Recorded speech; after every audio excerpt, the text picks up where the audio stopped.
Why is that girl in my daughter's room again? William Carter's voice was low.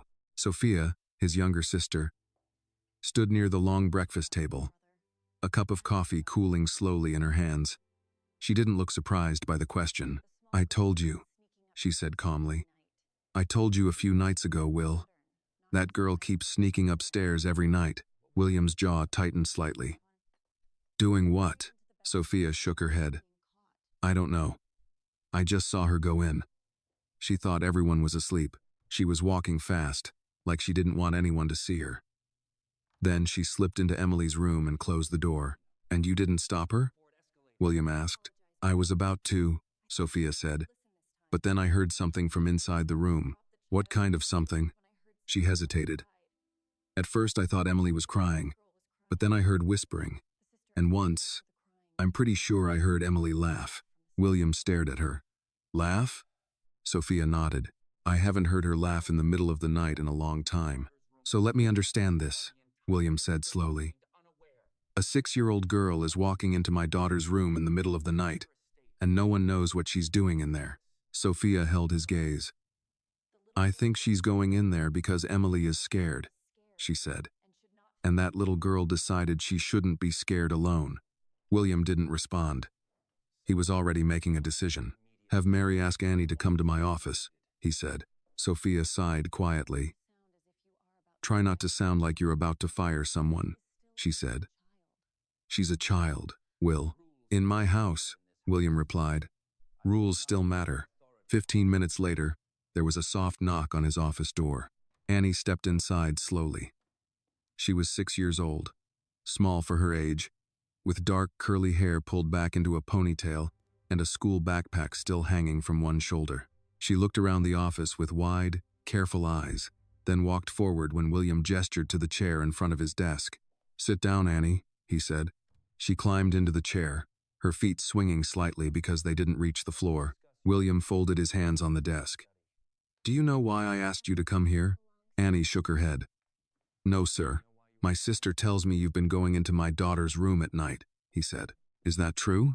Annie looked down at her hands and nodded. Yes, sir. Why? William asked. Annie was quiet for a moment. Then she said softly, Because Emily gets scared, she said. At that exact moment, the office door opened and Sophia stepped in without knocking. She's not telling you everything, Sophia said. William looked at her. Sophia, I'm serious, Sophia continued, walking into the room. I think she's leaving something out. Will, this isn't normal. A 6-year-old waiting until the middle of the night, sneaking past the hallway, going into a private bedroom, closing the door. She's planning that. That's not an accident. Annie's head snapped up, her eyes wide. I'm not planning anything, she said quickly, her voice small but urgent. Sophia crossed her arms. Then why only at night? Why not during the day? Emily has a nanny.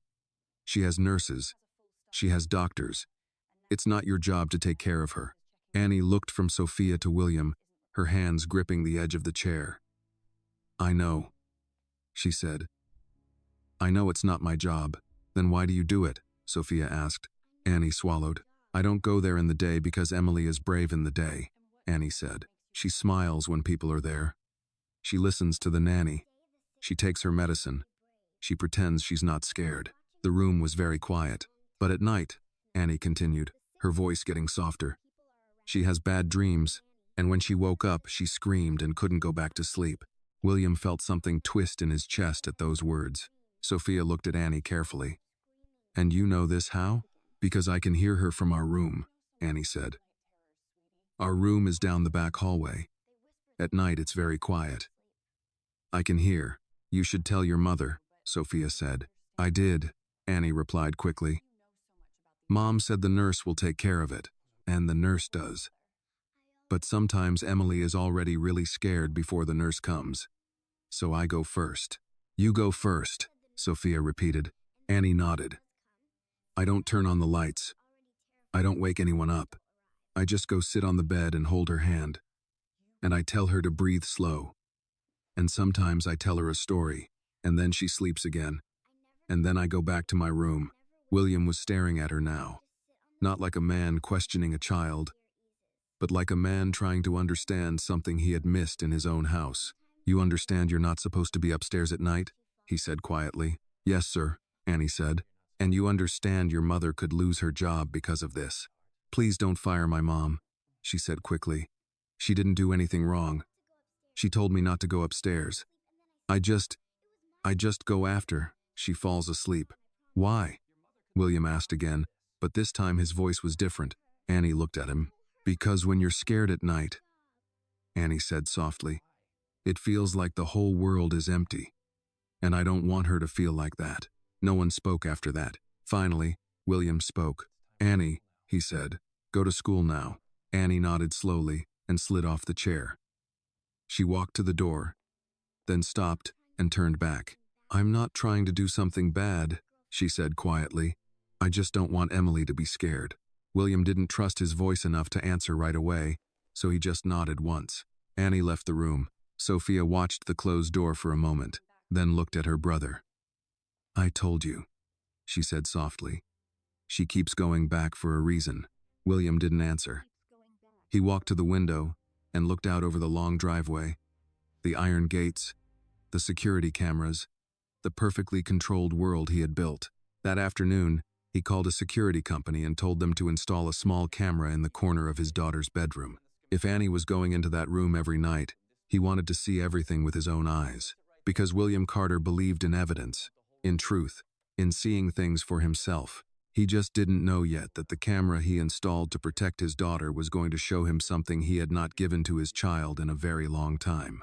William Carter chose the camera himself. He did not leave it to the security company to decide the angle, the height, or the placement. He stood in Emily's room that afternoon with the technician and pointed to the upper corner near the air vent. "There," he said. "Small. Out of sight. I don't want it obvious." The technician nodded. "It's motion activated and records continuously to a secure server. You'll be able to view it live from your phone or your office monitor." "I'll watch it from my office," William said. He didn't explain why. He wasn't sure he could explain it. Part of him told himself this was about security, about responsibility, about making sure no one entered his daughter's room without permission again. But another part of him, the part that had listened to Annie in his office that morning, wanted to know if what she said was true. That night, William did something he had not done in a long time. He did not go out. He did not take any late calls. He did not open his laptop to review Asian market reports. Instead, a little before midnight, he went into his study, closed the door, and turned on the monitor connected to the new camera. Emily's room appeared on the screen in soft black and white. The bed, the small table, the heart monitor, the stuffed rabbit under her arm, the moon-shaped nightlight glowing gently beside the wall. William sat down slowly and waited. At 12:38 a.m., the bedroom door opened very slowly. Annie slipped inside, just as Sophia had described. Barefoot, moving quickly but carefully, like someone who had practiced not making noise. She closed the door behind her and stood still for a moment, listening. William leaned forward slightly in his chair. Annie walked to the bed and climbed up without waking Emily. She didn't turn on the lamp. She didn't call the nurse. She just sat near the pillow and looked at Emily for a moment, as if she was checking something only she could see. Then Emily moved in her sleep, her face tightening slightly, her hands curling into the blanket. Annie immediately reached out and placed her hand gently over Emily's hand. Emily's eyes opened slowly. For a moment she looked confused, like children do when they wake up in the dark and don't know where they are. Then she saw Annie. "Oh," Emily said softly. "You came." "Yeah," Annie whispered. "I came. I had the dream again," Emily said. "I know," Annie replied gently. "But it's okay now. I'm here." William watched the screen without blinking. He noticed everything: the way Annie kept her voice low, the way she didn't shake Emily or panic, the way she moved slowly, calmly, like someone who understood that the night was fragile and loud movements could break it. "Are you scared?" Annie asked. Emily nodded a little. "That's okay," Annie said. "You can be scared. Just don't be scared alone, okay? Because I'm right here." If this story touched your heart, please take a moment to like this video and leave a comment telling us where you are watching from. Your support helps this channel reach more people who still believe in kindness, courage, and quiet acts of love. And if you enjoy stories like this, don't forget to subscribe so you don't miss the next story. William felt those words land somewhere deep inside him, somewhere he had kept locked for a long time. On the screen, Annie adjusted the blanket and then placed Emily's hand flat against the blanket and covered it with both of her own hands. "Let's do the breathing," Annie said softly. "Slow, like the ocean, remember?" She took a slow breath in and a slow breath out, loud enough for Emily to follow. Emily copied her, small chest rising and falling, the heart monitor beside the bed slowly settling into a steady rhythm. "That's it," Annie whispered. "You're doing good. See? Your heart is calming down." They sat like that for a while, just breathing together in the dim light. Then Emily said, "Will you tell the story?"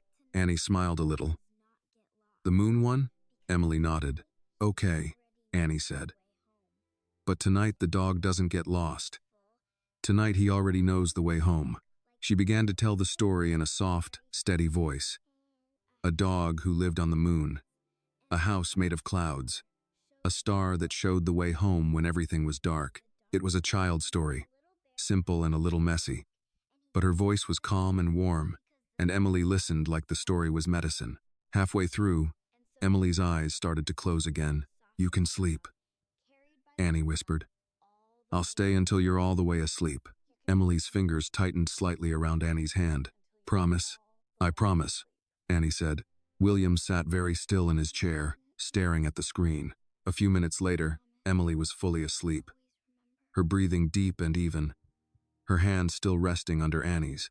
Annie didn't leave immediately. She stayed there, sitting quietly, watching Emily like a guard watching over something important. After a while, she gently slid her hand away, tucked the blanket around Emily's shoulder, and carefully climbed off the bed. Before she left, she reached over and picked up the stuffed rabbit that had fallen slightly to the side and placed it back into Emily's arms. Then she walked to the door, opened it slowly, and slipped out into the dark hallway. The room on the screen became still again, just a sleeping child, a nightlight, and the soft blinking of a heart monitor. William leaned back in his chair slowly. He had installed the camera to find out why a 6-year-old girl was entering his daughter's room every night. Now he knew. William looked at the screen for a long time. He had spent the last year trying to protect his daughter with money, doctors, machines, and rules. And a 6-year-old girl with bare feet and a brave little heart had been protecting her with nothing but time, patience, and a promise she made in the dark. The next morning, William Carter woke up earlier than usual, though he would not have been able to say exactly why. For a long time, his days had followed a strict rhythm. Calls, meetings, reports, decisions, dinners that were more business than food, and late nights in his study while the rest of the house slept. He had built his life on structure because structure was the only thing that had kept him standing after his wife died. But that morning, instead of going straight to his office, he found himself walking toward the kitchen. The kitchen in the Carter estate was large, bright, and surprisingly warm compared to the rest of the house. It was the only place where people talked a little louder, where coffee was poured without ceremony, where the staff sometimes laughed when they thought no one important was listening. Mr. Bennett stood near the counter reading the morning paper, his glasses low on his nose. He looked up when William walked in, and though his expression remained respectful as always, there was a flicker of something like quiet understanding in his eyes. "Good morning, sir," Mr. Bennett said. "Good morning," William replied. Mrs. Turner, the cook, nearly dropped a plate when she saw him. "Mr. Carter, I didn't know you'd be down this early. Would you like breakfast in the dining room?" William shook his head slightly. "Coffee is fine." He sat at the long kitchen island instead of the formal dining room table that could seat 12 people but was usually occupied by only one man and a silence too large to fill. A few minutes later, he heard small footsteps coming from the back hallway. Quick steps, then slower steps, like someone remembered they were supposed to walk, not run, in this house. Annie appeared in the doorway with her backpack on, her hair still slightly messy in the way children's hair always is in the morning no matter how hard their mothers try. She stopped when she saw William sitting there, like she had walked into the wrong room by mistake. For a moment, they just looked at each other. William Carter had faced investors who wanted to dismantle his company and competitors who wanted to destroy him. None of those situations had ever made him feel as strangely uncertain as sitting at his own kitchen counter looking at a 6-year-old girl who had been secretly taking care of his daughter. "Good morning, Annie," Mr. Bennet said gently, breaking the silence. "Good morning, Mr. Bennet," Annie replied politely, still looking at William like she wasn't sure what she was supposed to do next. William realized he was staring and cleared his throat slightly. "Good morning, Annie," he said. "Good morning, sir," she said. She walked carefully to the other side of the kitchen island and set her backpack down on the floor, then climbed onto one of the tall stools. Mrs. Turner automatically placed a glass of milk and a piece of toast in front of her. Like this was a routine that happened every day. Annie picked up the toast but didn't eat it right away. She looked at William again, then looked down at her hands. "Emily slept good last night," Annie said quietly, like she was giving a report. William felt something in his chest tighten again at the simple sentence. She said it like it mattered to her whether his daughter slept well. "I know," William said before he could stop himself. Annie looked up quickly. "You know?" William paused for half a second, then said, "The nurse told me." Annie seemed to accept that, and nodded once. "She only woke up one time," Annie said. "That's better than before." William wrapped his hand around his coffee cup. "Annie," he said after a moment, "when Emily wakes up at night, how do you know what to do?" Annie thought about that question very seriously, like it was a test at school. "I don't know," she said finally. "I just do what I would want someone to do if I was scared." William didn't know what to say to that. Annie took a small bite of toast, then added, "You have to talk quiet, and you can't turn on the big light because then it feels like something is wrong.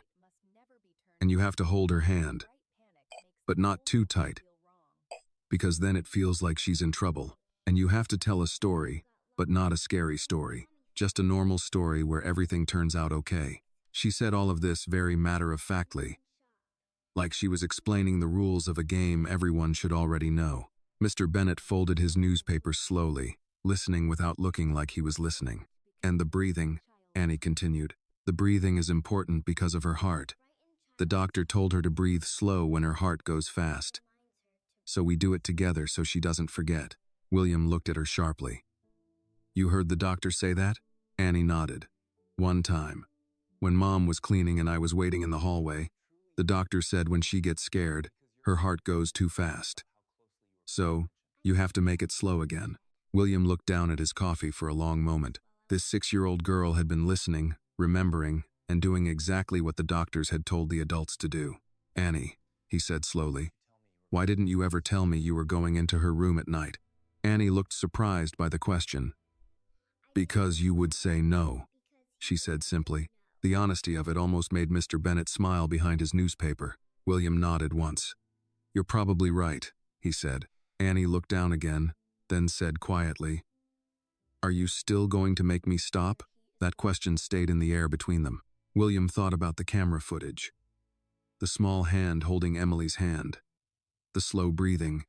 The story about the dog on the moon. The way Emily had said, "You came." He thought about the last year, about hospital rooms, about machines, about signing forms with words like risk and procedure and survival rates, about sitting beside his daughter's bed during the day but always finding a reason to leave before night came, because nights were when she asked questions he did not know how to answer. Finally, William said, "No."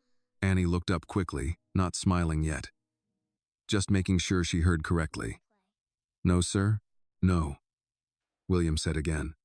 "But from now on, you don't sneak. If Emily needs you at night, you go through the front hallway, where the cameras can see you, so everyone knows you're supposed to be there." Annie's face changed then, not into a big smile, but into something quieter and more serious. Relief. "Yes, sir," she said. "Thank you, sir." William nodded once and stood up, straightening his jacket slightly out of habit even though he was still in his own kitchen. As he walked toward the door, Annie said softly behind him, "She likes when you read the Bear book." William stopped and turned back. "The Bear book?" Annie nodded. "The one about the bear who loses the button. The nurse reads it too fast. You read it slow. She likes that." William stared at her for a moment. "How do you know I read to her?" Annie shrugged a little. "I was in the hallway one night," she said. "You were reading. She was holding your finger. William felt something catch in his throat unexpectedly. He had thought those moments were private, too small for anyone to notice, too personal to matter to anyone else. But Annie had noticed. Annie noticed everything. "Go to school," William said quietly. "Yes, sir," Annie replied. She grabbed her backpack and slid off the stool, then waved politely to Mr. Bennett and Mrs. Turner before heading toward the back hallway where her mother was waiting to walk her to the bus stop. William stood in the kitchen for a long moment after she left. Mr. Bennett walked over and picked up William's empty coffee cup. "Children, sir," the old man said, "often see things adults are too busy to notice." William looked toward the hallway where Annie had disappeared. For the first time in a very long time, William Carter was beginning to understand that the most important things happening in his house were not written in contracts, not discussed in meetings, and not reported by his security team. They were happening at 2 o'clock in the morning, in a small bedroom, where a little girl with a weak heart slept better because another little girl refused to let her be alone in the dark. William Carter did not intend to change his routine. Men like him did not wake up one morning and become different people. Change, in his world, was negotiated, calculated, documented, and signed. It did not arrive quietly in the form of a 6-year-old girl with untied shoelaces and a serious sense of responsibility. But over the next few days, small things began to shift inside the Carter house. It started with the nights. William still watched the camera every evening, though he told himself he was only doing it to monitor Emily's condition. Each night, a little after midnight, Annie would appear in the corner of the screen, slipping into the room with the same careful movements, the same quiet purpose. She never turned on the main light. She never made noise. She just went to Emily, sat on the bed, and took her hand like she had done it 100 times before. Sometimes Emily was already awake and would whisper, "You came," and Annie would always answer, "I told you I would." Other nights, Emily slept the whole time, and Annie would just sit there anyway, leaning against the headboard, her small hand resting lightly over Emily's, as if standing guard against bad dreams that might come later. William began to notice patterns. On the nights Annie came, Emily's heart monitor stayed steady. On the nights Annie arrived earlier, Emily slept longer. On the one night Annie came late because her mother had kept her up finishing homework. Emily woke up twice before midnight. He began to understand something that no report had ever explained to him. Emily did not just need medicine. She needed to feel safe. One evening, Dr. Harris came to the house for a scheduled checkup. Emily sat on the couch with her stuffed rabbit while the doctor listened to her heart, asked her questions, and checked the numbers on his tablet. "You're getting stronger," Dr. Harris told her with a warm smile. "Have you been following my instructions? No running marathons when I'm not looking?" Emily smiled a little. "I don't run," she said. "That's probably for the best," the doctor said gently. William stood nearby, listening carefully, the way he listened in meetings where millions of dollars were at stake. After the examination, Dr. Harris walked with William into the study. "Her heart is stable," the doctor said. "More stable than I expected, actually. Her nighttime heart rate has improved." William nodded once. "We adjusted the medication last month." Dr. Harris shook his head slightly. "Medication helps," he said. "But this looks more like reduced nighttime anxiety." William was quiet. "Less fear means less stress on the heart," Dr. Harris continued. "For a child like Emily, emotional calm is not just psychological. It's physical. It can be the difference between a good night and a dangerous one." William thought about the camera footage, about small hands and quiet stories and slow breathing in the dark. "Doctor," William said carefully, "what helps a child feel safe?" Dr. Harris smiled a little. "Consistency," he said. "A calm voice. Familiar presence. Someone they trust sitting with them when they wake up and don't understand the dark yet." William nodded slowly. "I see." That night, William did something different. Instead of watching the camera from his study, he walked upstairs a little before midnight and stood in the dark hallway outside Emily's room. The door was slightly open, and the soft moon-shaped nightlight cast a pale glow across the floor. At 12:41 a.m., Annie appeared at the end of the hallway. She stopped when she saw him standing there. For a moment, she looked like a small animal that had unexpectedly found a tall human blocking the path. "I told you that you don't have to sneak anymore," William said quietly. "I know." Annie said, her voice just above a whisper. I was just walking quiet. William nodded once. She's awake, he said, tilting his head slightly toward the door. Annie slipped past him and into the room. William remained in the hallway, but this time he did not walk away. He stood near the door and listened. Inside the room, he heard Annie's soft voice. Hi, I'm here. Then Emily's small voice, sleepy but calm. I knew you would come. I always come, Annie said. William closed his eyes for a moment when he heard that. After a few minutes, he gently pushed the door open a little more and looked inside. Annie was sitting on the bed, holding Emily's hand, just like on the camera. Emily looked toward the door and saw him. Daddy, she said quietly. William walked into the room slowly, like he was entering a place that required respect. Hi, sweetheart, he said softly. Emily held out her other hand toward him without saying anything. William hesitated only a second before walking over and taking her hand. Now Emily lay between them, holding Annie's hand with one hand and William's with the other. Her small fingers wrapped around both of them like she was connecting two sides of a bridge. Annie was telling me about the moondog, Emily said sleepily. William looked at Annie. The moondog? He asked. Annie nodded seriously. He lives on the moon, but he keeps getting lost, she said. But every time he gets lost, someone turns on a light so he can find his way back. William sat down slowly in the chair beside the bed, still holding Emily's hand. That's a good story, he said. Emily's eyes were already starting to close again. You can stay, she murmured, not looking at either of them specifically. Both of you can stay. William looked at Annie. Annie looked back at him like she was waiting for permission, even though she was already sitting on the bed. So William Carter, a man who owned buildings, companies, and enough power to change other people's lives with a phone call, sat quietly in a small chair beside a small bed and held his daughter's hand while a 6-year-old girl told a story about a dog on the moon who was never alone because someone always left a light on for him. After a while, Emily fell asleep. Annie carefully loosened her fingers and began to slide off the bed, but William spoke quietly. You can stay until she's fully asleep, he said. Annie nodded and sat back down. William watched his daughter's face in the soft light. Her breathing was calm. Her hand was warm in his. For the first time in many months, sitting in that room did not feel like waiting for something bad to happen. It just felt like sitting with his child. He looked at Annie, who was watching Emily with the serious concentration of someone doing important work. Annie, he said quietly. Yes, sir. Thank you, he said. Annie looked surprised, like she wasn't used to adults thanking her for anything. She nodded once, very seriously. You're welcome, sir, she said. And in that small room, in the middle of the night, something changed in William Carter's life that no business deal, no amount of money, and no doctor had been able to change before. For the first time since his wife died, he was no longer standing outside his own life looking in. He was sitting inside it, in a small chair, holding his daughter's hand, while a little girl who did not belong to his world quietly helped him learn how to be a father again. The change in the Carter house did not happen all at once.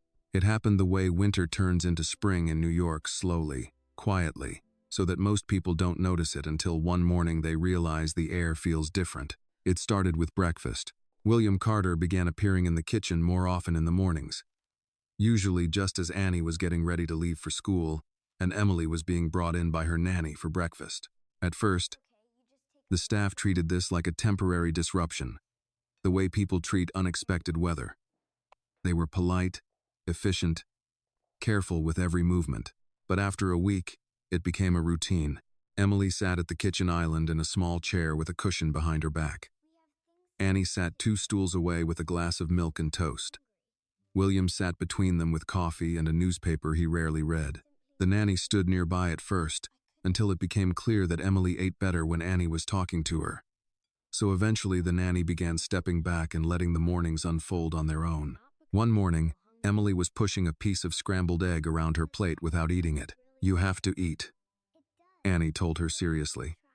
Your heart needs energy. Emily sighed like a very tired adult. I'm not hungry. Annie thought about that. Then she picked up her own piece of toast and took a bite. I'm not hungry either, she said, chewing. But my mom says sometimes you don't eat because you're hungry. You eat because your body needs help. Emily looked at her. Does it work? I don't know, Annie said honestly. But my mom is usually right. Emily considered this very carefully, then picked up a small forkful of eggs and ate it. William watched this exchange over the top of his coffee cup and said nothing.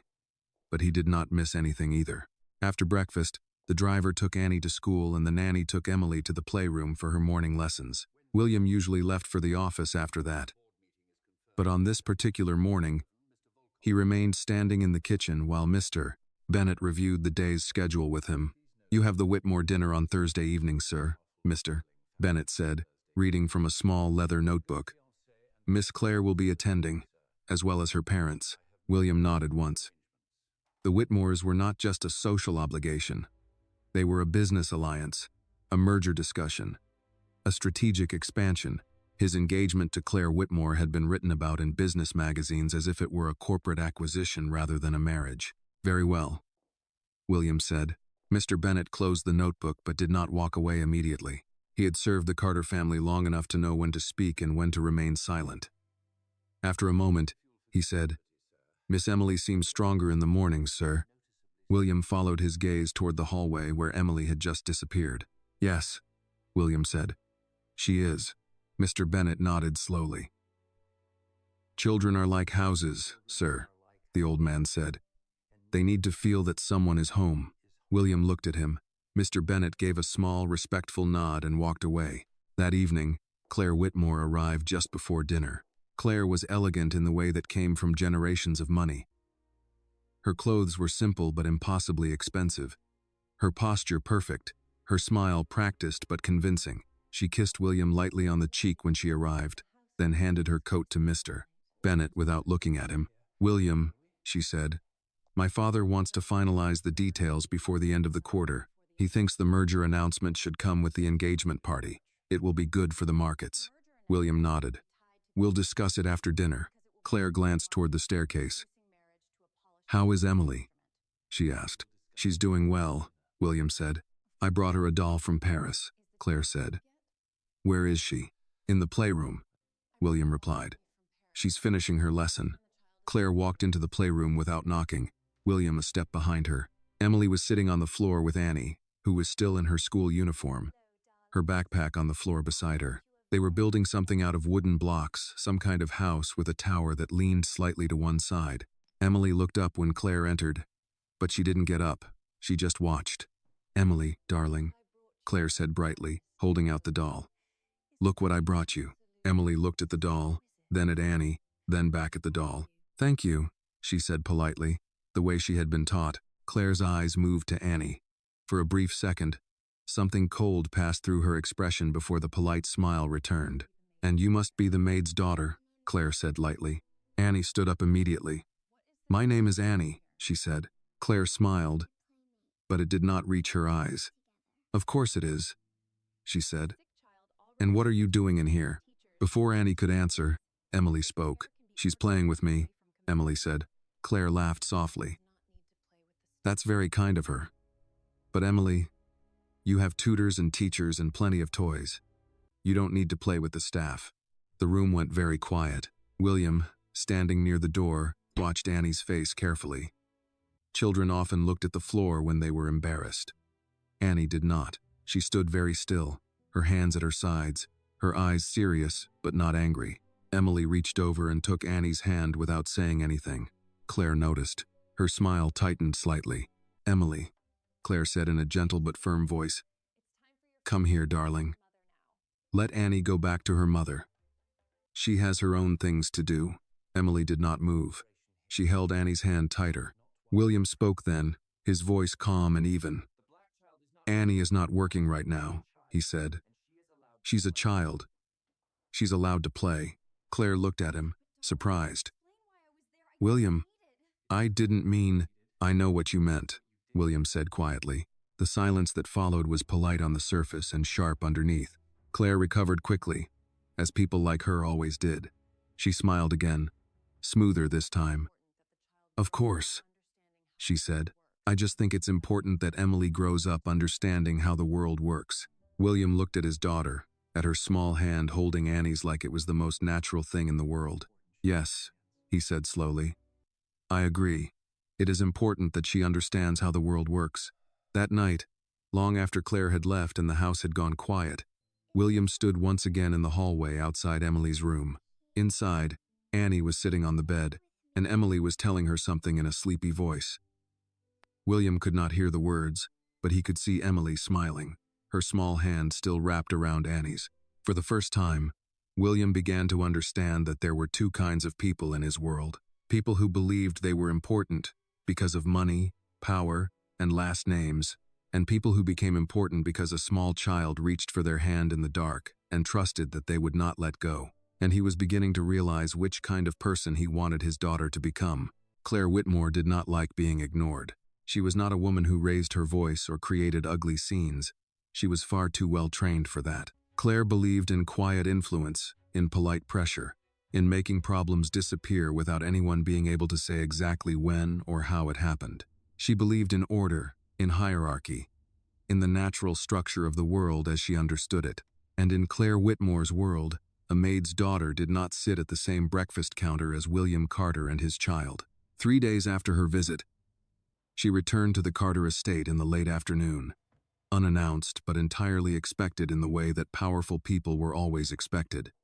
Mr. Bennett opened the door, and Claire stepped inside, elegant as always, her heels making soft, precise sounds on the marble floor.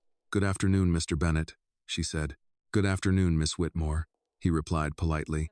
"Is William home?" "He is in his study, miss." Claire nodded and handed him her coat. As she walked past the hallway that led toward the kitchen, she slowed slightly when she heard something she did not expect. Laughter, a child's laughter, Emily's laughter. Claire turned her head and looked down the hallway. In the kitchen, Emily sat on one of the tall stools, and Annie stood beside her, showing her how to stack slices of apple and peanut butter into what appeared to be a very unstable tower. Mrs. Turner stood nearby, pretending not to watch, and Mr. Bennett stood at the counter polishing silver that was already polished. "If it falls, we just build it again," Annie was saying. Emily giggled. "It's going to fall. Everything falls," Annie said wisely. "That's why you don't build it too tall." Claire watched this scene for a long moment, her expression unreadable. Then she turned and walked toward William's study. William was standing by the window when she entered, reading something on his tablet. He looked up when she walked in. "Claire," he said. "We need to talk," she replied. He set the tablet down. "All right." Claire did not sit. She walked slowly around the room, looking at the bookshelves, the desk, the city skyline beyond the glass, as if she were inspecting a property she was considering purchasing. "I stopped by the kitchen," she said. "I saw Emily and the little girl." William did not say anything. Claire turned to look at him. "William, I'm going to speak plainly, because that's what adults do when they're about to join families and companies and futures together." He waited. "That child is in the main part of the house constantly now," Claire said. "She eats there. She plays there. She sits with Emily, as if she belongs there. She's Emily's friend," William said calmly. Claire smiled slightly. "She is the housekeeper's daughter." William's expression did not change. "Her name is Annie. That's not the point," Claire said, her voice still perfectly controlled. "The point is boundaries, structure, order. Children need to understand how the world works, and so do the people who work for us." William walked to the desk and leaned one hand against it. "And how does the world work, Claire?" Claire met his eyes. "The world works because people understand their place," she said. "And when they don't, things become messy." William was quiet for a moment. "Emily is not things," he said finally. "And Annie is not messy." Claire sighed softly, like she was the reasonable one in a difficult conversation. "William, you're letting emotion interfere with judgment. I understand why. Emily is sick. You've been through something terrible. But this," she gestured vaguely toward the rest of the house, "this is not how you solve it." William's voice was very calm when he answered. "Do you know why Emily sleeps through the night now?" Claire hesitated slightly. "The new medication, I assume." William shook his head once. "No." He walked over to a cabinet, opened a drawer, and took out a tablet. He tapped the screen once, then turned it toward Claire. On the screen was the black and white video from the hidden camera in Emily's room. Claire frowned slightly. "You put a camera in her room?" "Yes," William said. "I wanted to know why Annie kept going in there." He pressed play. The video showed Annie slipping into the room in the middle of the night, walking to the bed, taking Emily's hand, speaking softly, guiding her breathing, telling her a story, staying until she fell asleep. Claire watched in silence, her face slowly losing some of its composure. William did not look at the screen. He looked at Claire. "She does this every night," he said. "Every single night. While I was in this room working, while the nurse was down the hall, while everyone assumed someone else was taking care of it." On the screen, Annie said softly, "You're not alone. I'm right here." William paused the video. "The doctor says Emily's heart is more stable because she's less afraid at night," William said. "She's less afraid because that little girl walks down a dark hallway every night and sits with her until she falls asleep again." Claire said nothing for a long moment. Finally, she said, "You're becoming attached." William almost smiled, but there was no humor in it. "My daughter is attached," he said. "I'm just catching up." Claire crossed her arms. "And what happens when the girl's mother quits, or gets married, or moves away? What happens when Emily becomes dependent on someone who is not family?" William looked at the frozen image on the screen, Annie sitting on the bed, holding Emily's hand. Then he looked back at Claire. "Then I will deal with that when it happens," he said. "But right now, this is what my daughter needs." Claire's expression hardened slightly for the first time. "William, you are thinking like a father," she said, "but you also have to think like a man who runs a corporation and is about to merge with another powerful family. Appearances matter." William's voice became very quiet. "My daughter's heart matters more," he said. The room fell silent. Claire studied him for a long moment, as if she were looking at a man she thought she knew and realizing he was not as predictable as she had believed. Finally, she said, "You're going to have to choose carefully what kind of life you want, William." William nodded slowly.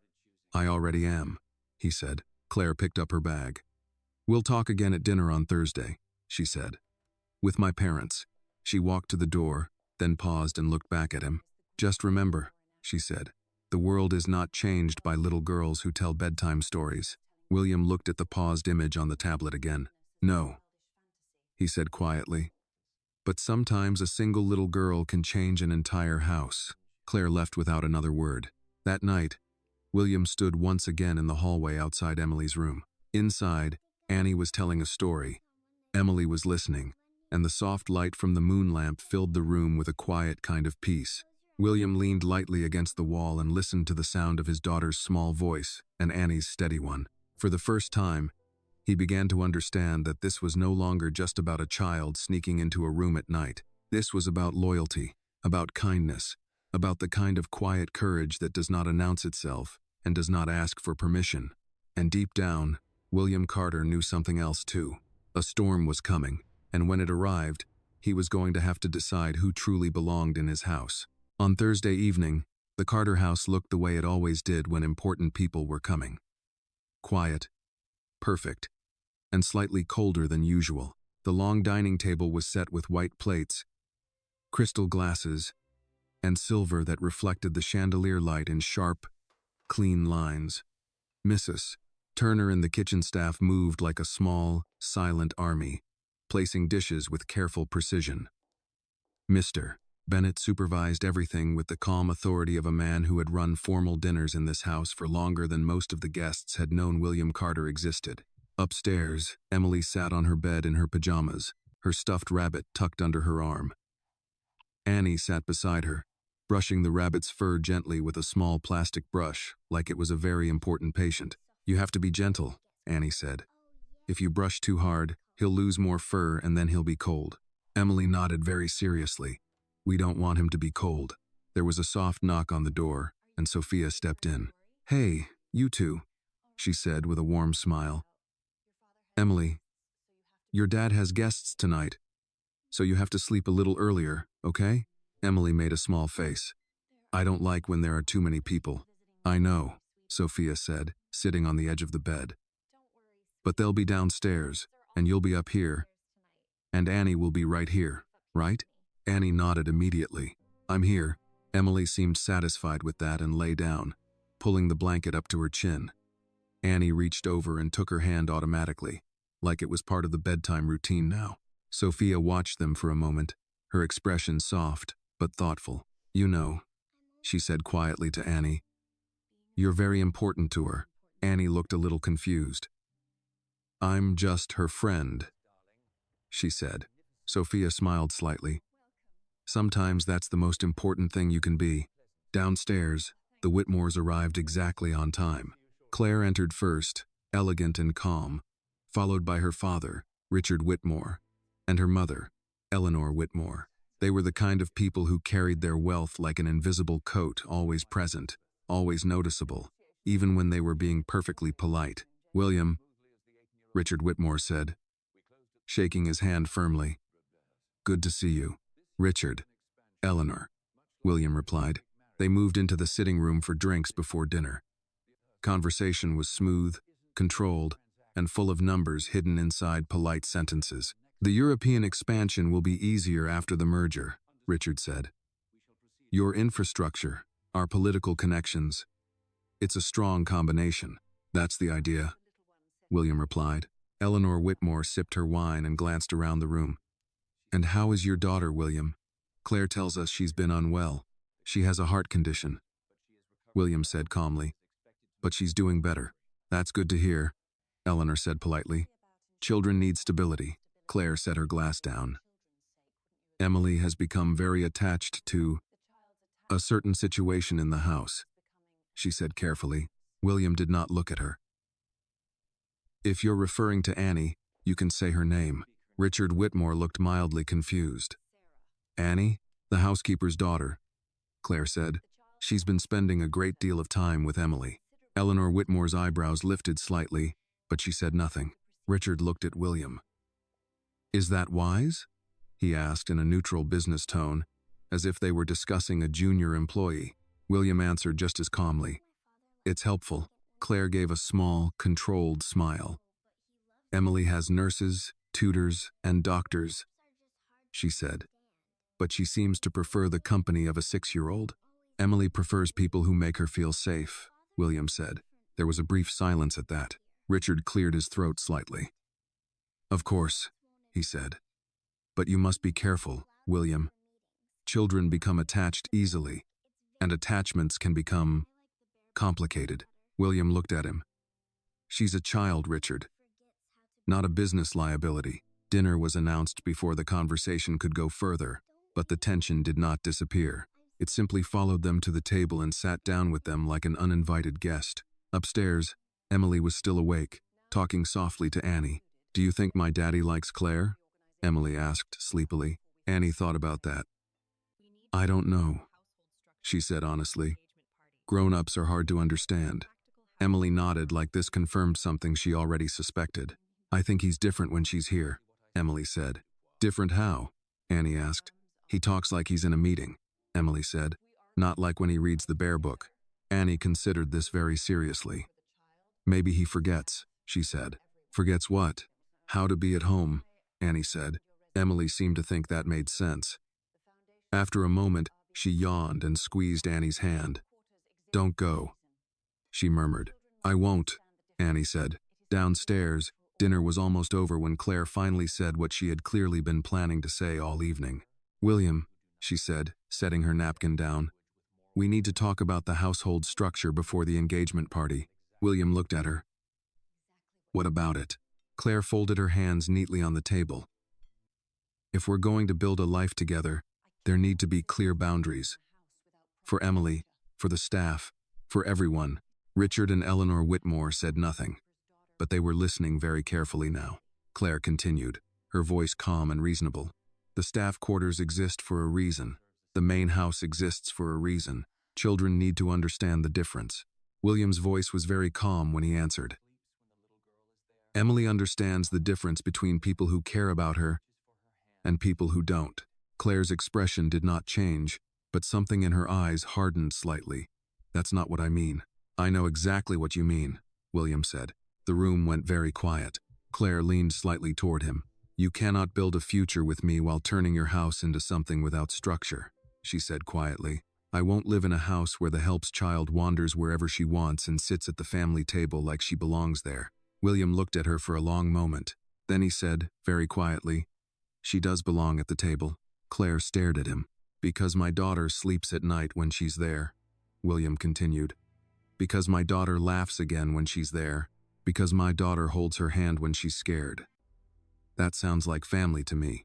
No one spoke after that. Upstairs, Emily had fallen asleep, her hand still wrapped around Annie's fingers. Annie sat there in the dim light, listening to the quiet rhythm of Emily's breathing, just like she did every night.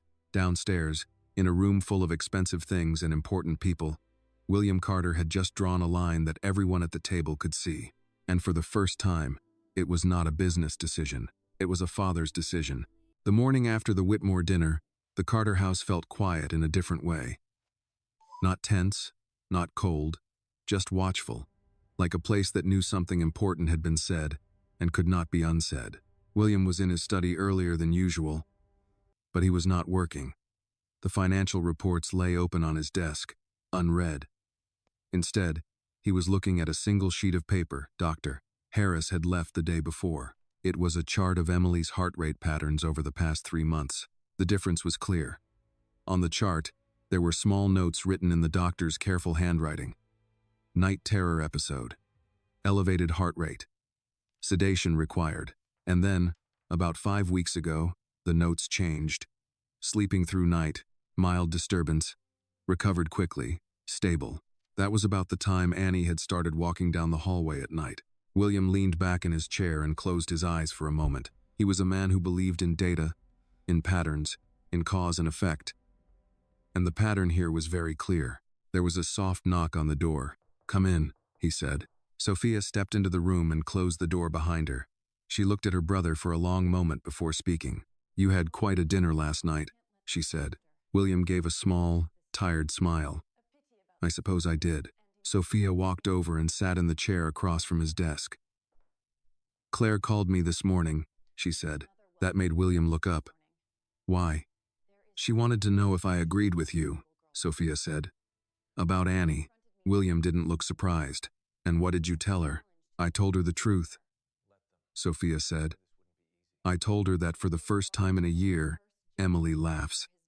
And she laughs when Annie is around." William looked down at the chart again.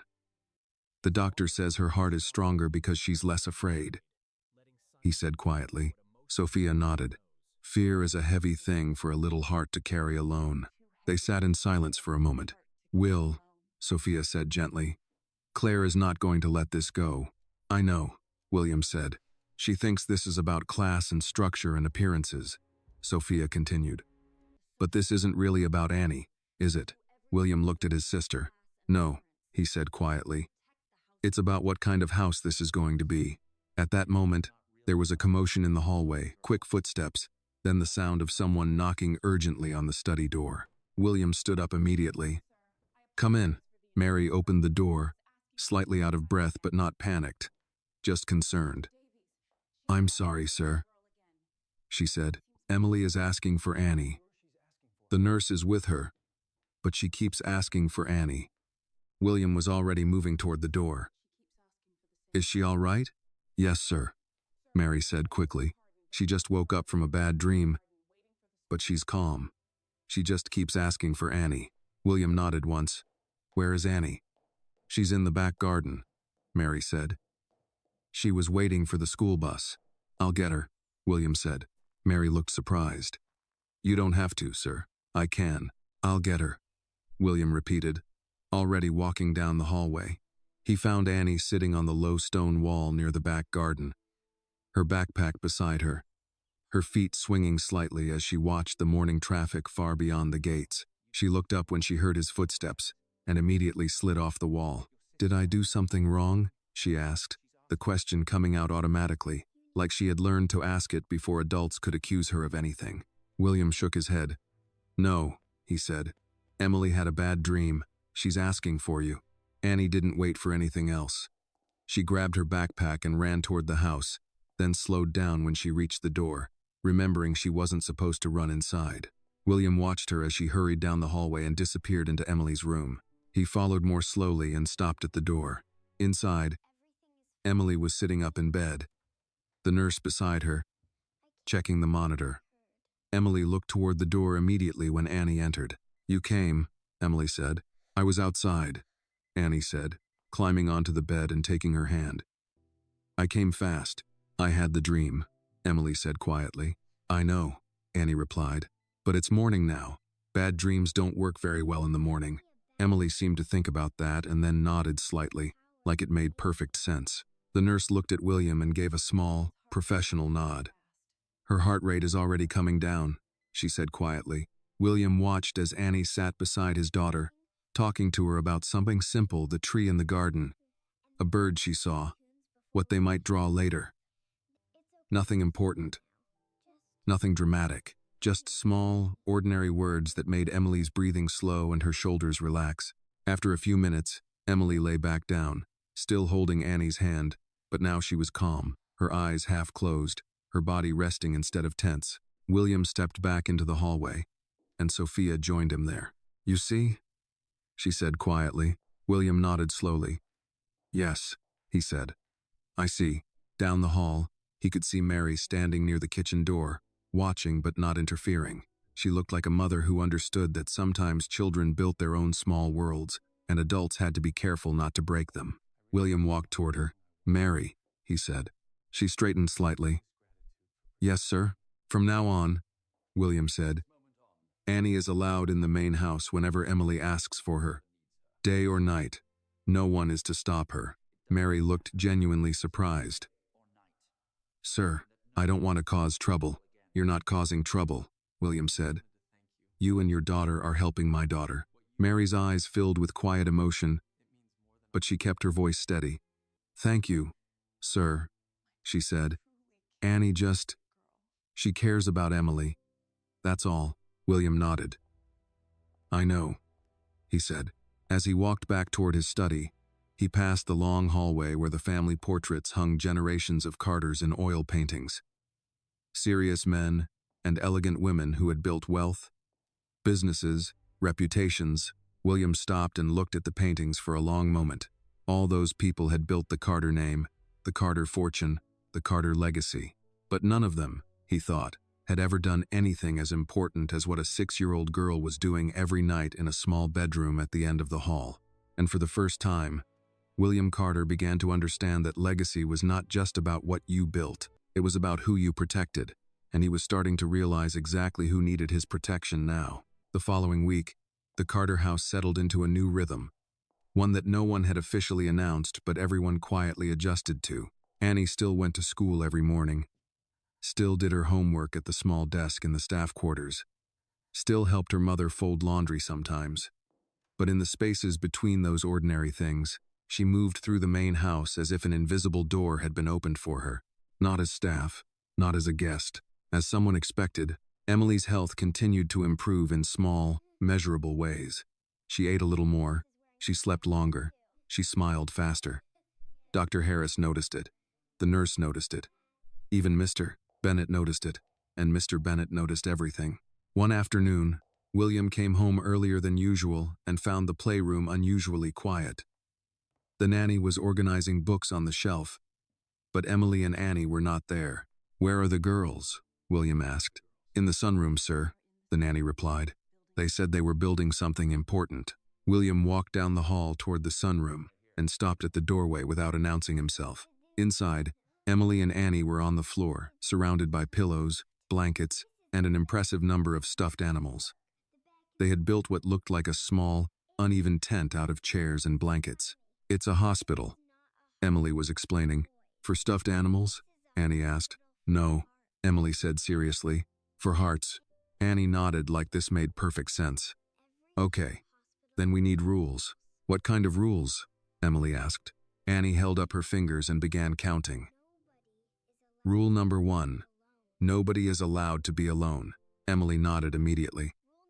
"That's the most important rule." "Rule number 2, Annie continued. "If someone is scared, you hold their hand." Emily reached over and took Annie's hand to demonstrate. Rule number 3, Annie said. You have to talk nice to people when they're in the hospital, even if you're tired. Emily thought about that. That's a good rule, she said. William stood in the doorway, listening to two children build a world that was kinder and simpler than the one he lived in. Emily looked up and saw him. Daddy, she said. We're making a heart hospital. I can see that, William said, walking into the room. Do you have room for one more patient? Emily smiled. Only if you follow the rules. William nodded solemnly. What are the rules? Annie looked at him very seriously. Rule number 1. Nobody is allowed to be alone, she said. William felt that familiar tightness in his chest again. That sounds like a very important rule, he said. It is, Emily said, because being alone makes everything worse. William sat down on the floor with them, something he had not done in a very long time. And what's rule number 2? He asked. If someone is scared, you hold their hand, Annie said. And she reached over and took Emily's hand again, like she always did. William looked at their small hands together, then slowly placed his own hand on top of both of theirs. I think that's a good rule, he said quietly. For a while, the three of them sat inside the blanket hospital, talking about very serious things like whether stuffed animals preferred apple juice or orange juice, and whether a dog could be a doctor if he was very smart. From the doorway, Mr. Bennet watched without interrupting. He would later tell Mrs. Turner in the kitchen, I have worked in this house for 32 years, and I have never seen Mr. Carter sit on the floor during business hours. But the world did not stop because William Carter sat on the floor in a blanket fort. The world, as it always did, continued to move, and with it came people who had plans. That evening, Claire called. William took the call in his study while the house grew quiet for the night. My parents were not impressed, Claire said without preamble. I didn't expect them to be, William replied calmly. You embarrassed me, William, she said. In front of them, in front of people who are about to become your family and business partners. William leaned back in his chair. I told the truth, he said. You told a story about a servant's child like she was some kind of hero, Claire replied sharply. That is not how our world works. William was quiet for a moment before he answered. Maybe that's the problem, he said. Claire exhaled slowly. You're changing, she said. And I don't know if I like what you're changing into. William looked at the photo on his desk, Emily sitting on the grass, Annie beside her, both of them holding the same stuffed rabbit and laughing at something outside the frame. I do, he said quietly. There was a long silence on the phone. Finally, Claire said, My father thinks it would be better if the household were reorganized before the engagement party. Fewer complications. Fewer blurred lines. William's voice was very calm. Annie and her mother are not leaving this house, he said. That's not what I said, Claire replied smoothly. But perhaps the girls should spend less time in the main house. It's not appropriate. People will talk. People always talk, William said. That's not new. This is different, Claire said. This affects reputation. William stood up and walked to the window, looking out at the long driveway, the gates, the city lights far away. Claire, he said quietly, do you know what affects reputation more than anything? What? She asked. The way you treat people who cannot give you anything, he said. Claire did not respond immediately. Think about what I said, William continued. Because this conversation is not really about Annie. It's about what kind of people we are. He ended the call before she could answer. Later that night, William stood once again outside Emily's bedroom door. Inside, Annie was already there, sitting on the bed, and Emily was telling her about the heart hospital they had built. We need more doctors, Emily was saying. I can be a doctor, Annie said. You already are, Emily replied sleepily. You fix my heart at night. William stood very still in the hallway when he heard that. He did not go inside right away. He just stood there in the dim light, listening to his daughter's slow breathing and Annie's quiet voice. For most of his life, William Carter had believed that saving someone meant money, power, influence, the best doctors, the best hospitals. But now, standing in a dark hallway outside a small bedroom, he was beginning to understand that sometimes saving someone was much simpler. Sometimes it was just sitting beside them in the dark and making sure they were not alone. The engagement party was scheduled for the following Saturday evening. William had agreed to it months ago, back when his life was still divided into clean categories: business, family, future. Back when marrying Claire Whitmore had seemed like the logical next step. The kind of decision powerful families made to become even more powerful together. Now, as he stood in his study looking at the formal invitation printed on thick cream paper, the event felt less like a celebration and more like a deadline for a decision he could no longer avoid. There was a soft knock on the door, and Mr. Bennet stepped inside. "Sir, Miss Emily is asking if you can come upstairs," the old man said. William set the invitation down. "Is everything all right?" "Yes, sir," Mr. Bennet said. "She just wanted to show you something she built." William nodded and walked upstairs. Emily's room door was open, and inside, Emily and Annie were sitting on the floor, surrounded by paper, crayons, and what appeared to be a large piece of cardboard that had once been a delivery box. They had drawn windows and doors on it with colored markers. "What is this?" William asked as he stepped inside. "It's a house," Emily said. "A special house," Annie added. William sat down in the chair near the bed. "What kind of special house?" Emily pointed to the drawing. "This is the room where nobody has bad dreams," she said. Then she pointed to another square. "This is the room where people go when they're sad so they don't have to be sad by themselves." Annie pointed to a badly drawn rectangle near the top. "And that's the kitchen," she said.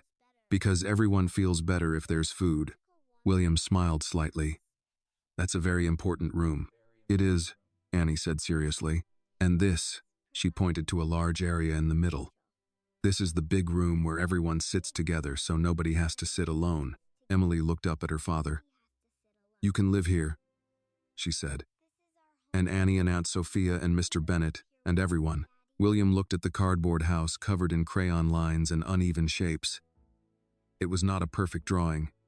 The lines were crooked. The windows were too big. The doors were too small, but he understood exactly what it was. It was a house where no one was alone. "Emily," he said gently, "you already live in a very big house." Emily shook her head. "This one is different," she said. "This one is a together house." The words settled somewhere deep inside him. That evening, Claire came again, this time with a folder full of plans for the engagement party guest lists, seating arrangements, press coverage, announcement schedules. She spread everything out on the long dining table like a general planning a campaign. "The Whitmore Foundation Board will attend," she said. "Several senators. 2 major investment groups. We'll need a formal announcement speech from you around 9 o'clock. My father thinks you should mention the merger and the wedding in the same statement." William listened without interrupting. Claire looked up from the papers. "You're very quiet," she said. "I'm thinking," William replied. "About the speech?" she asked. "About everything," he said. Claire studied him carefully. "This is bigger than us, William," she said. "This is about legacy, about building something that lasts." William thought about the cardboard house upstairs with crooked windows and a room where nobody had bad dreams. "I know," he said. Claire closed the folder.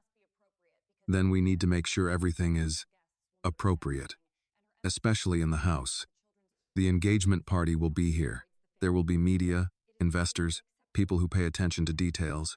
William did not respond. Claire continued, her voice calm but firm. "I don't want confusion, William. I don't want people asking why a staff member's child is sitting in the family areas, eating at the kitchen island, wandering the halls during a formal event. It's not good for anyone." William looked at her. "What are you asking me to do, Claire?" "I'm asking you to restore order," she said. "For one evening, at least. The staff should remain in the staff areas. The child should stay with her mother. Emily will be with the nanny upstairs anyway." William was quiet for a long time. "Just for the party," Claire said more softly. "After that, you can run your house however you like. But for that night, everything needs to look the way it's supposed to look." The way it's supposed to look. William had spent most of his life making things look the way they were supposed to look: successful, controlled, powerful, stable. Appearances had built his career, but appearances had never once held his daughter's hand at 2 in the morning. "I'll think about it," he said finally. Claire nodded. satisfied enough with that answer. "Good," she said, "because this night is important for our future." Later that night, William walked upstairs and found Annie already in Emily's room, sitting on the bed while Emily showed her the cardboard house again. "This is the together room," Emily was saying. "You can't be mean in the together room." "I won't be mean," Annie said. William leaned against the doorframe, watching them. "Daddy," Emily said when she saw him, "Annie is going to live in the together house with us." William walked into the room slowly. "Is she?" he asked. Emily nodded. "Because she follows the rules." "What rules?" William asked. Emily held up her small fingers and began to count. "Nobody is allowed to be alone. If someone is scared, you hold their hand. If someone is sad, you sit with them. And nobody is allowed to be mean." William felt his throat tighten slightly. "Those are very good rules," he said. Emily looked at him very seriously. "You have to follow them too, Daddy." William nodded slowly. "I will," he said. Annie looked at him like she was trying to decide if he really meant it. William looked back at the cardboard house, at the crooked lines and the rooms drawn in crayon. And he realized something very clearly. In a few days, his real house would be full of powerful people talking about money, influence, and the future. But the most important decision about his future would not be made in front of those people. It would be made in quiet moments, in small rooms, in the middle of the night, where no one was watching except a hidden camera and a man who was slowly learning what kind of life he actually wanted to build. And he was beginning to understand that the choice in front of him was not just about a party. It was about what kind of house he wanted to live in. A house that looked perfect from the outside, or a house where no one was ever alone in the dark. The engagement party arrived with the kind of quiet precision that defined the Carter world. By late afternoon, the house no longer felt like a home. It felt like a venue. Cars moved in and out of the long driveway. Catering staff in black uniforms carried trays through the service entrance. White flowers were arranged in tall glass vases. Lights were tested. Music was tested. Glasses were polished again even though they were already perfect. William stood in his study, adjusting his cufflinks, listening to the low hum of preparation throughout the house. From his window, he could see the garden where Annie sometimes waited for the school bus, where Emily had once tried to chase a butterfly before the nanny gently reminded her to walk, not run. There was a knock on the door. "Come in," he said. Mr. Bennet entered. "Guests will begin arriving in 1 hour, sir," he said. Then he hesitated slightly before adding, "Miss Clare has asked that the staff review the movement schedule again." William looked at him. "Movement schedule?" "Yes, sir," Mr. Bennet said carefully. "Which hallways are for guests? Which areas are restricted? Which staircases the staff should use this evening?" William understood immediately what that meant, even though Annie's name had not been mentioned. "Where is Annie?" William asked. "In the staff quarters with her mother, sir," Mr. Bennet said. Miss Clare thought it would be less confusing if the child remained there during the party. William was quiet for a moment. "Did Emily ask for her?" Mr. Bennet nodded once. "Yes, sir. Miss Emily asked if Annie would be upstairs tonight." William looked toward the door, toward the long hallway that led to Emily's room. "I'll speak to Emily," he said. Upstairs, Emily was sitting on her bed in a white dress Claire had sent earlier that week. The dress was beautiful, delicate, and completely impractical for a 3-year-old who preferred crayons and cardboard houses. She was holding her stuffed rabbit and looking at the door when William walked in. "Daddy," she said immediately. "Is Annie coming tonight?" William sat down on the edge of the bed. "There are going to be a lot of people in the house tonight," he said gently. "It might be a little busy." Emily watched his face very carefully, the way children do when they know adults are not saying everything they mean. "But Annie will come later?" she asked. William did not answer right away. Emily looked down at the rabbit and then said quietly, "I don't like nights when Annie can't come." William felt that familiar pressure in his chest again. The one that had nothing to do with business and everything to do with being a father. There was a soft knock on the door, and Sophia stepped in. "I was looking for you," she said to William, then looked at Emily. Emily didn't smile. "Aunt Sophia, is Annie coming tonight?" Sophia looked at William, then back at Emily. "I think your dad is still deciding," she said gently. Emily nodded slowly, like she understood more than anyone expected her to. After Sophia helped Emily with her shoes, William walked back downstairs with his sister beside him. "You're going to have to decide," Sophia said quietly as they walked. "Not just for tonight." "I know," William said. "This isn't really about a party," Sophia continued. "It's about what kind of line you draw and who you draw it for." William stopped walking for a moment in the middle of the hallway where family portraits watched from the walls. "When Diane died," he said quietly, mentioning his wife's name out loud, something he rarely did, "I thought the way to survive was to control everything. Work more, plan more, build more. I thought if I built enough, nothing else could fall apart." Sophia said nothing. "But I was wrong," William said, "because the one thing that mattered most was falling apart anyway, and I didn't know how to fix it."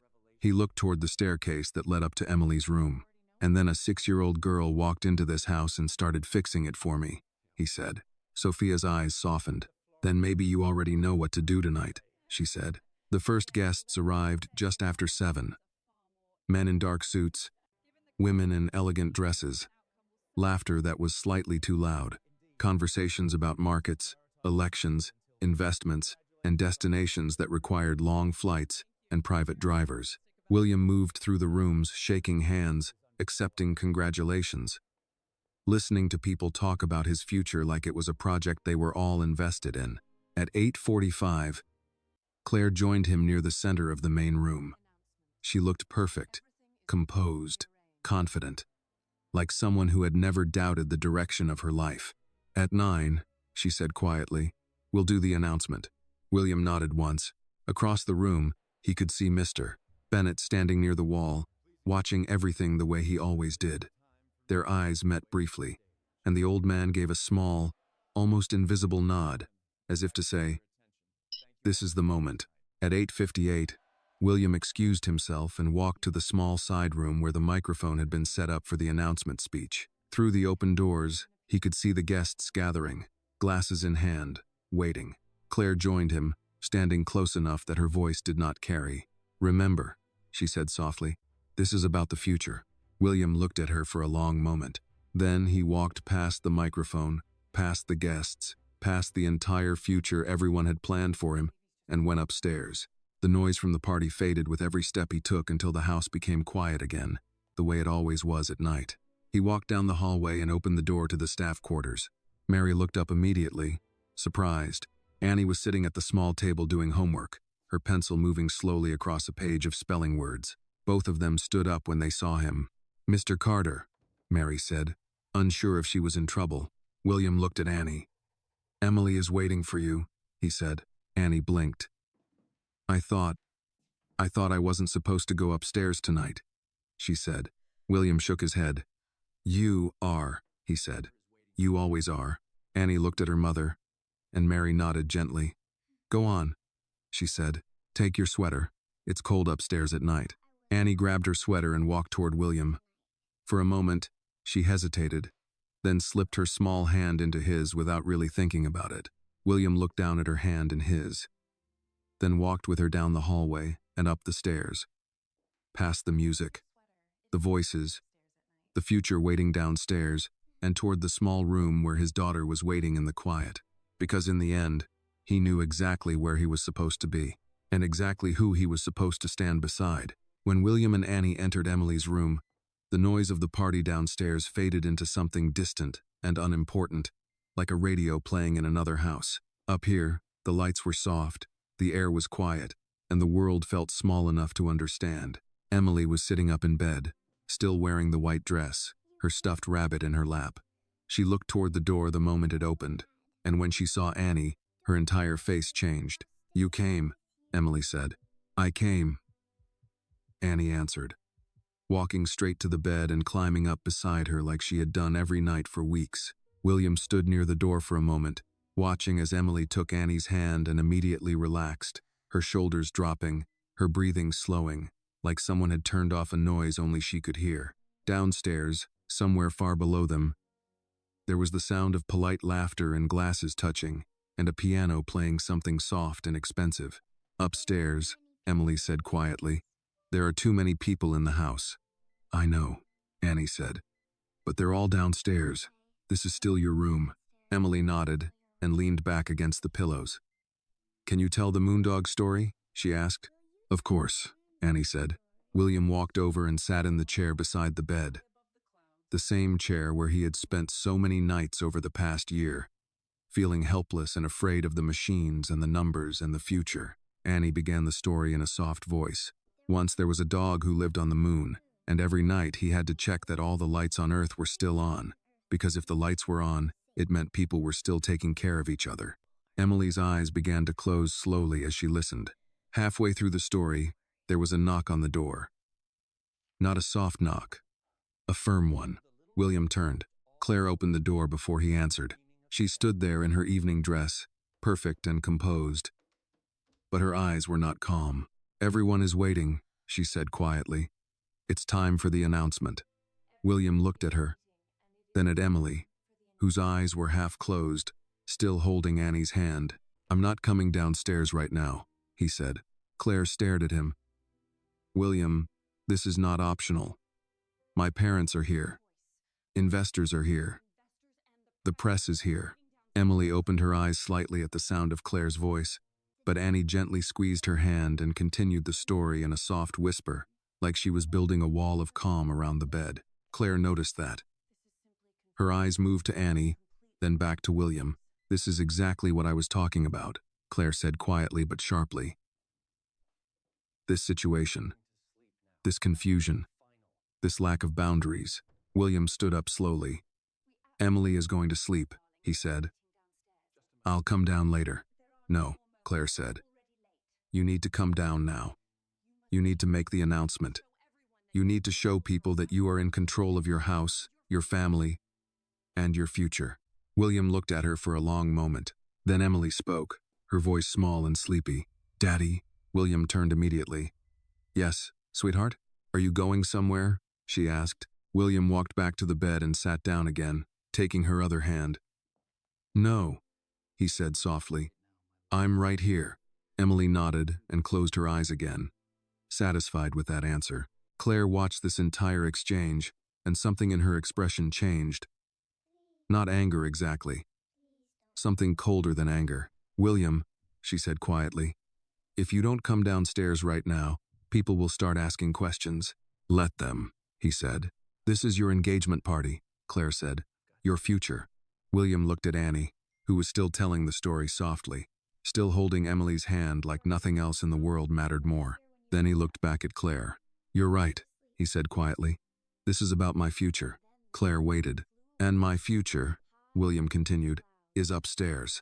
The words landed in the room like something solid. Claire stared at him. You're choosing this? She asked. You're choosing this over everything we planned? William did not raise his voice. He did not move closer.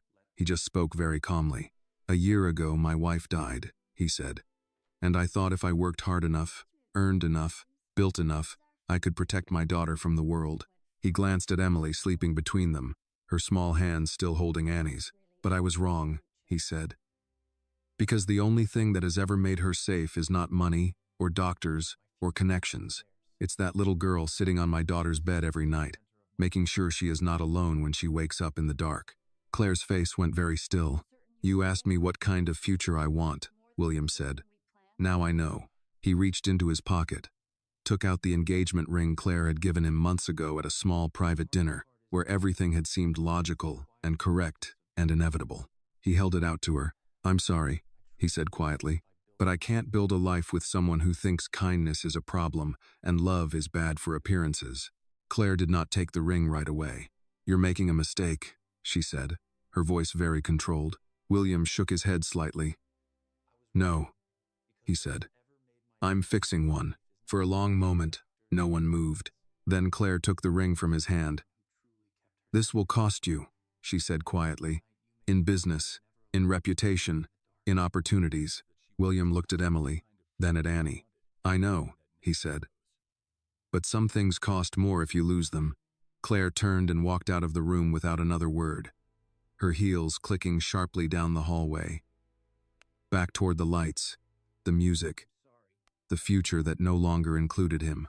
The room became quiet again. Annie looked up at William, unsure if she had done something wrong. Did I do something bad? She asked softly. William shook his head immediately. No, Annie, he said. You did something very good. He sat down again and gently adjusted the blanket around Emily's shoulder. Finish the story, he said quietly. Annie nodded and continued in a soft voice. And the moondog looked down at all the houses and saw that in some houses the lights were very bright, and in some houses the lights were very small. But the dog knew that the size of the light didn't matter, because even a small light means someone is waiting for you.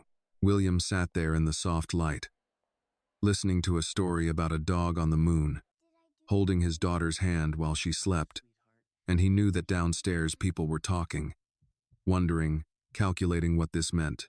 But for the first time in a very long time, William Carter was not thinking about what the world expected from him. He was thinking about what his daughter needed from him, and he knew he had finally chosen the right thing.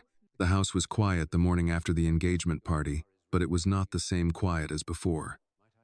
This quiet felt like the air after a storm, still, heavy, and honest. The flowers were still in the vases, the glasses still on the trays, but the future everyone had expected had quietly left the house sometime during the night. William did not go to the office that morning. Instead, he sat in the kitchen with a cup of coffee that had gone cold, looking out at the back garden. The early light touched the grass, the stone path, the low wall where Annie sometimes sat waiting for the school bus. Mr. Bennett stood nearby, giving instructions to the staff to return the house to its normal order. Cancel the extra deliveries, Mr. Bennett said calmly. Return the rented glassware. The musicians have already been dismissed. He spoke like a man who had seen many important evenings come and go and knew that in the end, the house always returned to what it truly was. William watched him for a moment. There will be calls today, William said. Yes, sir, Mr. Bennett replied. There already have been. William nodded once. From the Whitmores? Yes, sir. William did not ask what they said. He already knew. A few minutes later, Annie walked into the kitchen with her backpack, her hair slightly messy, her eyes moving carefully until she saw William. She stopped, like she wasn't sure if she was allowed to be there after what had happened the night before. Good morning, Annie, Mr. Bennett said kindly, as if nothing in the world had changed. Good morning, Annie replied quietly. She walked slowly to the kitchen island and climbed onto the stool, but she did not reach for the toast Mrs. Turner placed in front of her. She looked at William instead. Is Emily okay? She asked. William looked at her. Of all the questions she could have asked about the party, about Claire, about whether she was in trouble, this was the one she chose. Yes, he said. She's still asleep. Annie nodded, relieved. Then she looked down at her hands. Did I cause a problem? She asked softly. William stood up and walked to the other side of the kitchen island, so he was standing in front of her, not across the room like a distant employer. No, he said. You helped me fix one. Annie did not fully understand that, but she nodded anyway. Just then, Sophia walked into the kitchen, still in her robe, holding a cup of tea. She looked at William, then at Annie, and she seemed to understand immediately that something important had already been said in this room before she arrived. Well, Sophia said softly, I suppose the newspapers will be very interesting today. William almost smiled. Probably. Sophia looked at Annie and leaned slightly toward her. You know, she said, most people spend their whole lives not realizing when they've done something important. But you did something very important. Annie looked confused. I just sat with Emily, she said. Sophia smiled gently. Exactly, she said. A little later that morning, Emily came into the kitchen, still holding her stuffed rabbit, her hair messy from sleep. When she saw Annie, she walked straight to her and climbed onto the stool beside her like that was where she belonged. I slept all night, Emily announced. I know, Annie said. You didn't even wake up one time. Emily looked at William. Did you go to your party? William walked over and knelt beside her chair so he was at eye level with his daughter. No, he said. Why not? Emily asked. William thought about how to explain something so big to someone so small. Because I wanted to stay where I was needed, he said. Emily considered that very carefully, then nodded like it made perfect sense. That's good, she said. Because we needed you here. She reached out and took his hand, then reached for Annie's hand with her other one, linking the three of them together again like she had done before. Sophia watched from across the kitchen, her eyes bright but quiet. Around noon, William's phone rang. He looked at the screen. Richard Whitmore, he answered. William, Richard said, his voice calm but cold. I assume you understand that after last night, the merger is no longer possible. Yes, William said.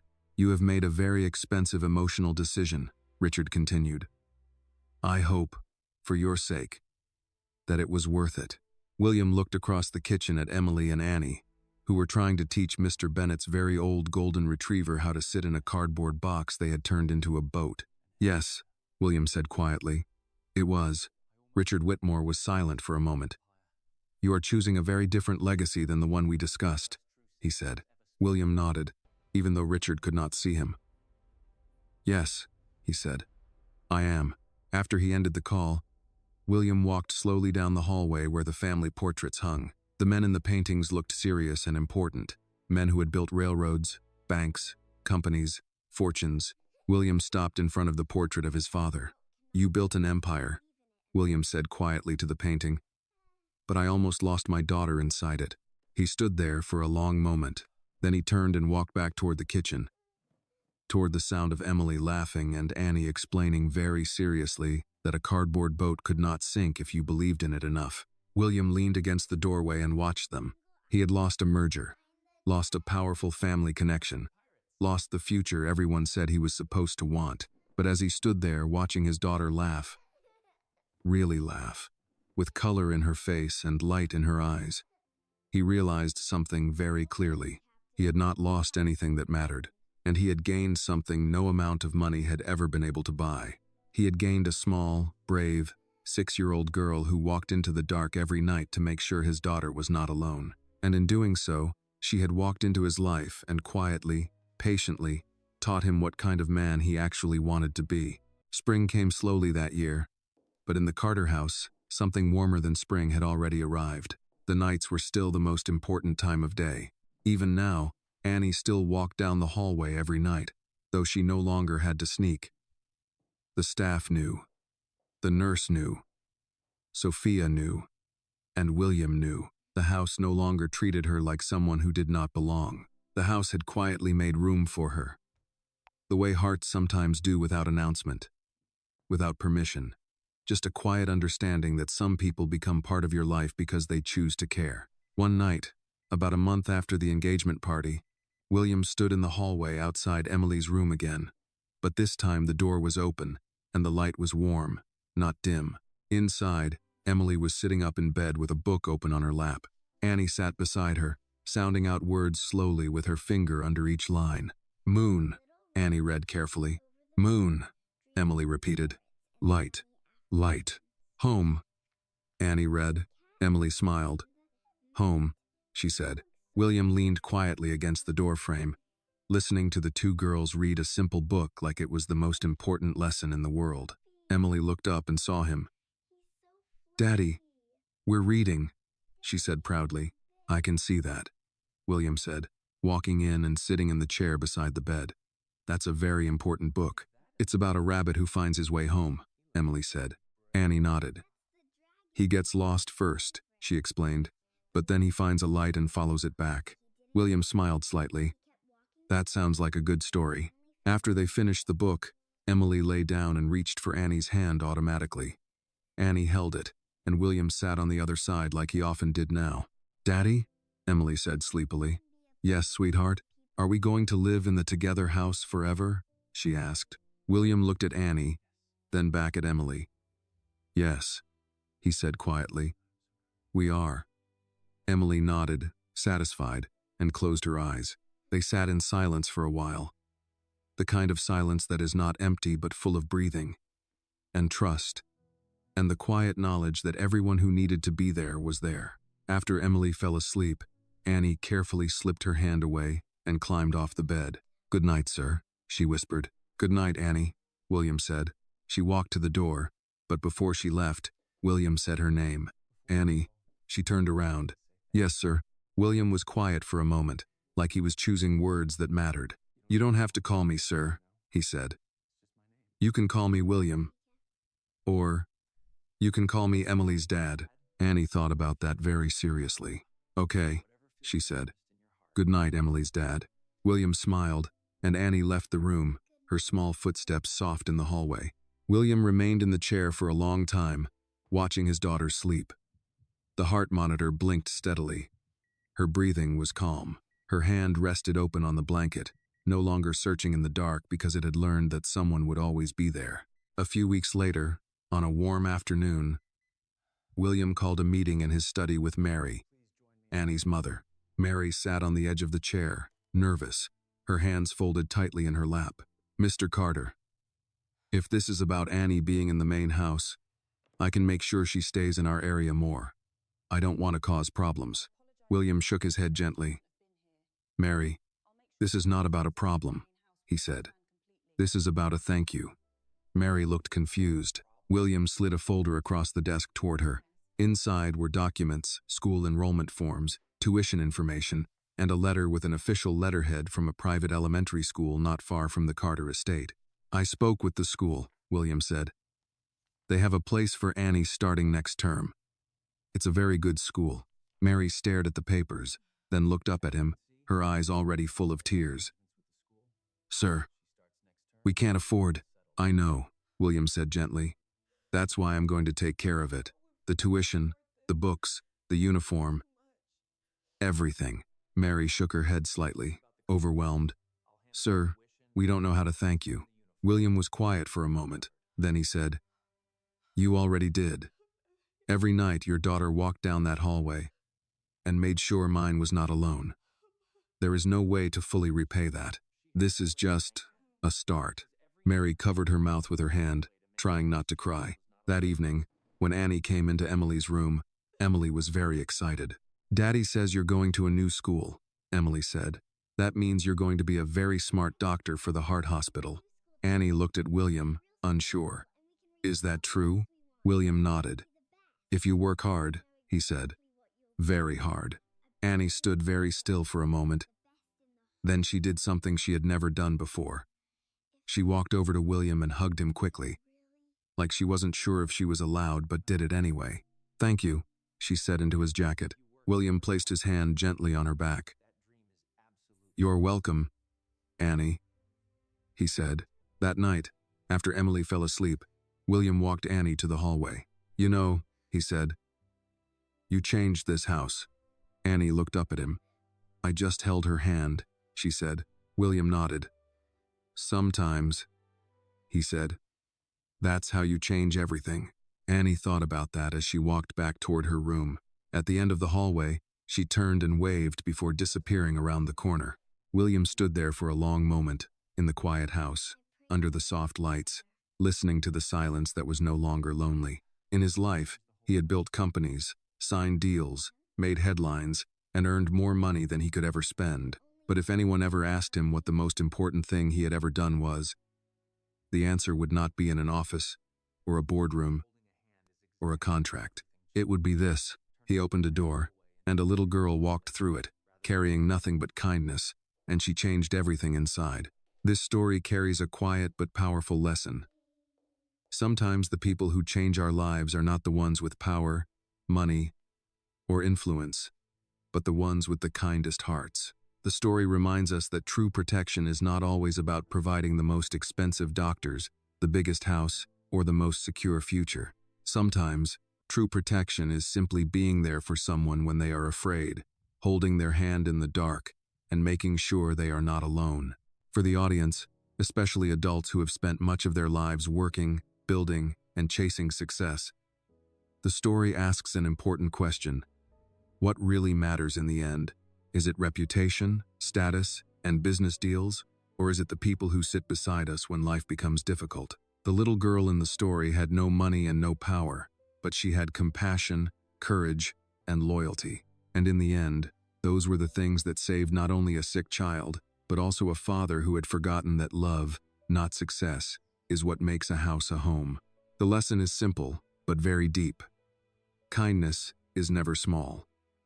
A small act, done with love, can change a person, a family, and sometimes an entire life. This video is a work of fiction created with the assistance of artificial intelligence. All characters, events, and situations are not real and do not represent any actual people or true stories. The content is intended for storytelling and emotional illustration only.